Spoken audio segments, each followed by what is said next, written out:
Hello दोस्तों, मैं ऋतिक मोदी और आज मैं आपको बताऊंगा कि एसएससी सीजीएल का मतलब क्या होता है और एसएससी सीजीएल का एग्ज़ाम देने के बाद हमें कौन कौन से पोस्ट पर काम करने का मौका मिलता है और एसएससी सीजीएल 2024 की भर्ती के अंतर्गत कितने पदों पर उम्मीदवार का चयन होना है और हर एक पोस्ट के लिए आयु, शैक्षणिक योग्यता और सैलरी की भी हम विस्तार से चर्चा करेंगे। तो चलिए शुरू करते हैं इस वीडियो को। इससे पहले अगर आपने हमारे चैनल को सब्सक्राइब नहीं किया तो हमारे चैनल को सब्सक्राइब कर लीजिए और बेल आइकन प्रेस कर लीजिए ताकि ऐसी ही भर्तियों से जुड़ी जानकारी आप तक पहुंचे। तो चलिए जानते हैं कि एसएससी सीजीएल 2024 भर्ती का नोटिफिकेशन कब जारी हुआ और इसके लिए आवेदन की अंतिम तिथि क्या है, वह कितने पदों पर यह भर्ती निकाली गई है। दोस्तों, एसएससी का मतलब होता है स्टाफ सिलेक्शन कमीशन यानी कर्मचारी चयन आयोग।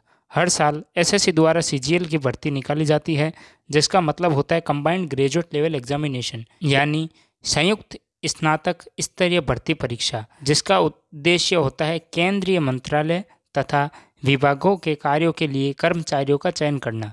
एसएससी सीजीएल द्वारा केंद्रीय स्तर के पदों के लिए कर्मचारियों का विभिन्न पदों पर चयन किया जाता है जिसमें ग्रुप बी तथा ग्रुप सी स्तर के उम्मीदवारों का चयन किया जाता है। तो आइए अब हम जानते हैं कि एसएससी सीजीएल में कौन कौन से पदों को एसएससी सीजीएल 2024 की भर्ती में शामिल किया गया है और इसके लिए क्या योग्यताएं रखी गई है। एसएससी सीजीएल का एग्ज़ाम कितने चरणों में कराया जाता है, सिलेबस क्या है, इन सब की भी हम विस्तार से चर्चा करेंगे। इसके लिए वीडियो को बिना स्किप किए वीडियो के अंत तक हमारे साथ बने रहिए। सबसे पहले हम बात करते हैं उसके सिलेक्शन प्रोसेस की कि कितने चरणों में ये एग्ज़ाम कंडक्ट कराया जाता है। कुल 3 चरणों में इस एग्ज़ाम को कंडक्ट कराया जाता है जिसमें टीयर 1 में 100 प्रश्न पूछे जाते हैं जिसमें से प्रत्येक प्रश्न 2-2 नंबर के होते हैं और ये प्रश्न English, mathematics, current affairs, GK तथा रीजनिंग आदि विषयों से पूछे जाते हैं जिसे अटेंड करने के लिए 1 घंटे का समय दिया जाता है। यह 100 प्रश्न हिंदी व अंग्रेजी दोनों भाषाओं के माध्यम से पूछे जाते हैं और नेगेटिव मार्किंग 0.5 की होती है। इसके नंबर मेरिट लिस्ट में नहीं शामिल किए जाते हैं। इस एग्ज़ाम को केवल क्वालिफाई करना होता है, इस हिसाब से यह केवल क्वालिफाइंग नेचर का ही होता है। दूसरा टीयर 1 एग्ज़ाम होता है जिसमें 2 सेशन होते हैं। पहला सेशन जिसमें कुल 3 सेक्शन होते हैं, उसमें पहले सेक्शन से मैथ के 30 प्रश्न, रीजनिंग के 30 प्रश्न पूछे जाते हैं। इसमें प्रत्येक प्रश्न 3 नंबर का होता है और 1 घंटे का समय दिया जाता है। सेक्शन से 60 प्रश्न पूछे जाते हैं जिसमें अंग्रेजी व सामान्य ज्ञान से 70 प्रश्न पूछे जाते हैं। ईयर सेकेंड एग्ज़ाम होता है जिसमें 2 सेशन होते हैं। पहला सेशन जिसमें कुल 3 सेक्शन होते हैं, उसमें पहले सेक्शन से मैथ के 30 प्रश्न, रीजनिंग के 30 प्रश्न पूछे जाते हैं। इसमें प्रत्येक प्रश्न 3 नंबर का होता है और 1 घंटे का समय दिया जाता है। कुल 60 प्रश्न पूछे जाते हैं। इसी के साथ अंग्रेजी व सामान्य ज्ञान से 70 प्रश्न पूछे जाते हैं जो प्रत्येक प्रश्न 3 नंबर का होता है और इसके लिए भी 1 घंटे का समय दिया जाता है। दूसरे सेशन से 70 प्रश्न पूछे जाते हैं जिसमें अंग्रेजी व सामान्य ज्ञान से संबंधित प्रश्न होते हैं और इसमें प्रत्येक प्रश्न 3 नंबर का होता है और इसके लिए 1 घंटे का समय दिया जाता है। सेक्शन 3 में कंप्यूटर से जुड़े प्रश्न पूछे जाते हैं जो कुल 60 नंबर के होते हैं। इसके लिए 15 मिनट का समय दिया जाता है। अगर वे उम्मीदवार जो स्टैटिक्स से जुड़ी पोस्ट पाना चाहते हो, केवल उन्हीं उम्मीदवारों को एक स्टैटिक्स का पेपर भी देना होगा जिसमें 100 प्रश्न पूछे जाते हैं। प्रत्येक प्रश्न 2 नंबर का होता है और 2 घंटे का समय दिया जाता है। इसके बाद अंतिम चरण फिजिकल टेस्ट, मेडिकल टेस्ट तथा डॉक्यूमेंट वेरिफिकेशन होता है जो विभिन्न पदों के अनुसार भिन्न भिन्न प्रकार से होता है।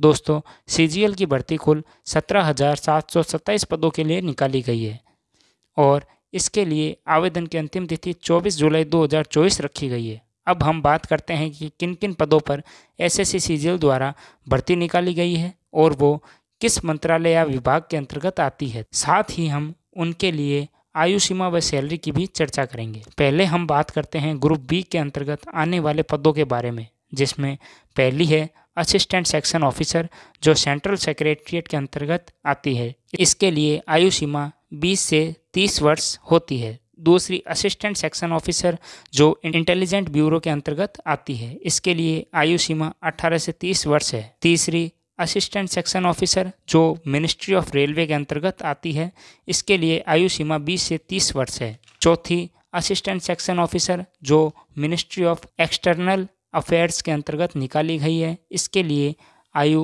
20 से 30 वर्ष रखी गई है। अगली, असिस्टेंट सेक्शन ऑफिसर जो AFHQ के अंतर्गत आती है, इसके लिए आयु 20 से 30 वर्ष होती है। अगली, असिस्टेंट सेक्शन ऑफिसर जो ministry of electronics and information technology के अंतर्गत आती है, इसके लिए आयु 18 से 30 वर्ष है। अगली भर्ती असिस्टेंट सेक्शन ऑफिसर के लिए निकाली गई है जो अदर मिनिस्ट्री या डिपार्टमेंट्स या ऑर्गेनाइजेशन में निकाली जाती है, जिसके लिए आयु 18 से 30 वर्ष रखी गई। अगली भर्ती inspector of income tax CBDT के लिए निकाली गई है जो ग्रुप C के अंतर्गत आती है, इसके लिए आयु सीमा 18 से 30 वर्ष रखी गई है। अगली हम 3 भर्तियों की बात करेंगे, जिसमें inspector central excise, inspector preventive officer, inspector examiner जो CBIC के अंतर्गत आती है, इसके लिए आयु सीमा 18 से 30 वर्ष रखी गई है। अगली भर्ती असिस्टेंट एनफोर्समेंट ऑफिसर डायरेक्टर, यह भर्ती directorate of enforcement department of revenue के अंतर्गत निकाली गई है, जिसके लिए आयु 18 से 30 वर्ष रखी गई है। अगली भर्ती sub inspector central bureau of investigation यानी CBI के अंतर्गत निकाली गई है, इसके लिए 20 से 30 वर्ष आयु सीमा रखी गई है। अगली भर्ती इंस्पेक्टर पोस्ट के लिए निकाली गई है जो department of post ministry of communication के अंतर्गत आती है, जिसके लिए आयु सीमा 18 से 30 वर्ष रखी गई है। अगली इंस्पेक्टर के लिए जो central bureau of narcotics ministry of finance के अंतर्गत आती है, जिसके लिए आयु सीमा 18 से 30 वर्ष रखी गई है। जिन भर्तियों की हमने बात की, उनके लिए पे लेवल 7 के अनुसार 44,900 से 1,42,400 तक सैलरी उन विभागीय तथा मिनिस्ट्री के अंतर्गत आने वाले कर्मचारियों को दी जाएगी। अब हम बात करते हैं पे लेवल 6 के अंतर्गत आने वाली भर्तियों की, जो ग्रुप B के अंतर्गत आती है। उसमें पहली है असिस्टेंट सेक्शन ऑफिसर जो अदर मिनिस्ट्रीज डिपार्टमेंट ऑर्गेनाइजेशन के अंतर्गत आती है, इसके लिए आयु सीमा 18 से 30 वर्ष रखी गई है। अगली एग्जीक्यूटिव असिस्टेंट जो CBIC के अंतर्गत आती है, इसके लिए आयु सीमा 18 से 30 वर्ष रखी गई है। अगली रिसर्च असिस्टेंट जो नेशनल ह्यूमन राइट्स कमीशन के अंतर्गत आती है, जिसके लिए आयु सीमा 18 से 30 वर्ष रखी गई है। अगली डिविजनल अकाउंटेंट के लिए जो ऑफिसेज अंडर C&AG के अंतर्गत आती है, जिसके लिए आयु सीमा 18 से 30 वर्ष रखी गई है। अगली सब इंस्पेक्टर जो नेशनल इन्वेस्टिगेशन एजेंसी NIA के अंतर्गत आती है, जिसके लिए आयु सीमा 18 से 30 वर्ष रखी गई है। अगली सब इंस्पेक्टर या जूनियर इंटेलिजेंस ऑफिसर, ये नारकोटिक्स कंट्रोल ब्यूरो MHA के अंतर्गत आती है, जिसके लिए आयु सीमा 18 से 30 वर्ष रखी गई है। अगली जूनियर स्टैटिस्टिकल ऑफिसर जो ministry of statics and programme implementation के अंतर्गत आती है, जिसके लिए आयु 18 से 32 वर्ष रखी गई है।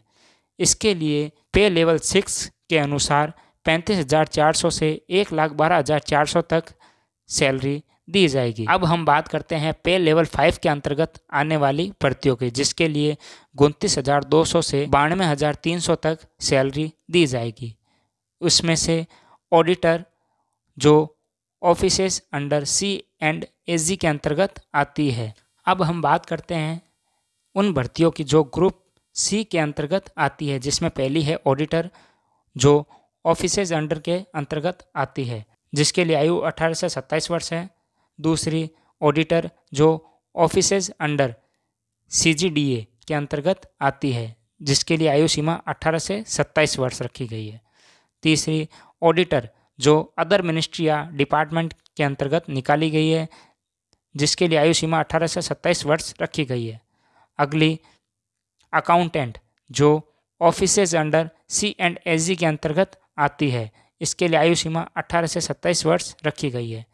अगली अकाउंटेंट जो कंट्रोलर जनरल ऑफ अकाउंट्स के अंतर्गत आती है, इसके लिए आयु सीमा 18 से 27 वर्ष रखी गई है। अगली अकाउंटेंट या जूनियर अकाउंटेंट के लिए निकाली गई है जो अदर मिनिस्ट्री या डिपार्टमेंट के अंतर्गत आती है, इसके लिए आयु सीमा 18 से 27 वर्ष रखी गई है। अगली हम भर्ती की बात करें जो पे लेवल 4 के अनुसार 25,500 से 81,100 तक सैलरी दी जाती है। इसमें आने वाली पोस्ट है पोस्टल असिस्टेंट या शॉर्टिंग असिस्टेंट जो department of post ministry of communication के अंतर्गत आती है, जिसके लिए आयु 18 से 27 वर्ष रखी गई है। सीनियर सेक्रेटरीट असिस्टेंट या अपर डिवीजन क्लर्क जो सेंट्रल गवर्नमेंट ऑफिसेज या ministries other than CSSC cadres के अंतर्गत आती है, जिसके लिए आयु सीमा 18 से 27 वर्ष रखी गई है। सीनियर एडमिनिस्ट्रेटिव असिस्टेंट जो military engineering service ministry of defence के अंतर्गत आती है, इसके लिए आयु सीमा 18 से 27 वर्ष रखी गई है। अगली टैक्स असिस्टेंट जो CBDT के अंतर्गत आती है, इसके लिए 18 से 27 वर्ष आयु रखी गई है। अगली टैक्स असिस्टेंट जो CBIC के अंतर्गत आती है, जिसके लिए 18 से 27 वर्ष रखी गई है। अगली सब इंस्पेक्टर जो central bureau of narcotics ministry of finance के अंतर्गत आती है, इसके लिए आयु सीमा 18 से 27 वर्ष रखी गई है। दोस्तों, मैंने आज आपको CGL 2024 की भर्ती की कंप्लीट जानकारी इस वीडियो में प्रोवाइड करवाई है, जिसमें मैंने आपको CGL 2024 की भर्ती के अंतर्गत आने वाली सभी पोस्टों की जानकारी दे दी, जिसके लिए मैंने पद, आयु, विभाग तथा ग्रुप, सैलरी, आयु, उन सभी की इस वीडियो में चर्चा की है। दोस्तों, अब हम बात करते हैं कि SSC CGL के लिए शैक्षणिक योग्यता क्या होनी चाहिए। तो मैं आपको बता दूं, SSC CGL के लिए शैक्षणिक योग्यता ग्रेजुएशन होनी चाहिए, जो किसी भी स्ट्रीम से क्यों ना हो। दोस्तों, अगर अभी तक आपने हमारे चैनल को सब्सक्राइब नहीं किया तो चैनल को सब्सक्राइब कर लीजिए और ऐसी ही नॉलेजफुल वीडियो की जानकारी सबसे पहले लेने के लिए बेल आइकन प्रेस कर लीजिए।